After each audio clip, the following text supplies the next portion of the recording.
So welcome back to another Thursday on the Pagan Perspective. I'm your Thursday host, Yucca. And this week we are talking about privilege, or specifically religious privilege. So there are multiple points or parts to this question. If you want to read it in full, go ahead and see the description box below, but I'll just be doing it in chunks. So to dive right in, the first part is, how are you affected by Christian privilege in your lives? So I think I kind of had to think about how to respond to this one because I don't think that I am. And I want to make a little bit of a distinction here. And I think it's a very important one to make. What privilege is those with the privilege not having to deal with specific problems that some of us or other groups might have to deal with. So that would be something like an example with Christian privilege might be that they don't have to try and explain their religion, or it's not, nobody ever in this country at least goes, oh, that's not a legitimate religion, where people from minority religions might have to deal with that quite a bit. That's a privilege that they have, but they're not, somebody doesn't want to sit still right now. They're not doing that to somebody, and it's not a bad thing that they have that religion, that they have that privilege, rather. In fact, it would be really messed up if they didn't have that privilege. The thing that is the most messed up or problematic, as I see it, and the problem is that there are folks who don't, there are groups that don't get to have that, and that's the problem. So that's the flip side of the privilege, right? They're privileged because they don't have to worry about certain things that other people have to worry about. And we can use an example that isn't specifically religion.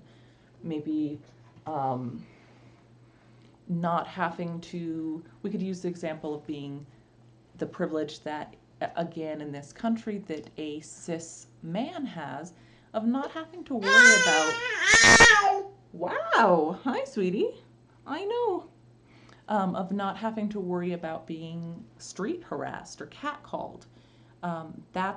It's not bad, and I don't think that those folks should have to feel bad that they don't have to worry about being catcalled. The problem is that there's inequalities and injustices that say that there's a whole group of people, and multiple groups of people, that do have to worry about that. So the reason I think that it's really important to make that distinction. Hey, is there something I can get you for the rest of this video? Do you want your tiger? Okay, just a minute. Is that I think it's important that it be recognized that the person who has the privilege, or the group that has the privilege, they're not bad people, and it's not a bad thing that they have the privilege. It's problematic that other people don't get to have that same privilege.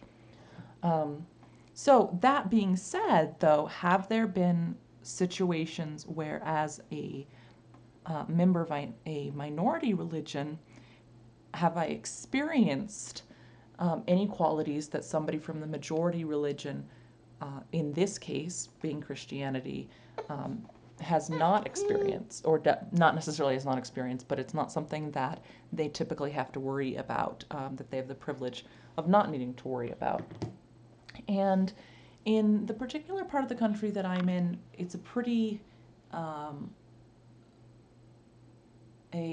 accepting, and so I really haven't run into a lot of issues where I have felt disadvantaged for being part of a religion or a framework that isn't the majority. But there have been some kind of subtle ones that when I thought about it deeper, I was like, oh, okay, yeah, that is kind of related. Things like people's attitudes towards or beliefs about marriage, for instance, or what somebody does with names, that come from the background of a particular religion, in this case Christianity. So for our family, none of us have the same last name. Neither my partner nor I changed our names, and our child doesn't have either of our names either. Hey, she's really having a hard time. I got to wrap this one up because they're not home tonight. Normally they help me take care of her when I'm doing the video. But let's see. The next part of the question is, do you find that Christian privilege is often excluded when people discuss privilege? And then there's a list of different examples. I actually not really. In terms of the religious privilege, it's definitely not on the top one of things that gets discussed. But the one that I really wish that would be discussed more often and people would be a little bit more aware of is neurotypical privilege. I think that's something that still needs some work on some awareness around that issue.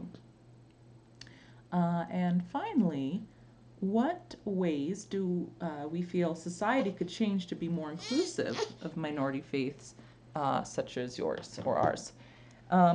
And I think the biggest thing would probably be lessening up on the kind of us versus them. Hey. The us versus them kind of attitude. Hey, can I finish, please? May I please finish? Okay. And I think that would just help in general if we weren't quite so worked up about people being different than us and treating folks differently because of their differences. So I think that I need to wrap this video up, but as always would love to hear your perspectives in the comments section, and see you next week.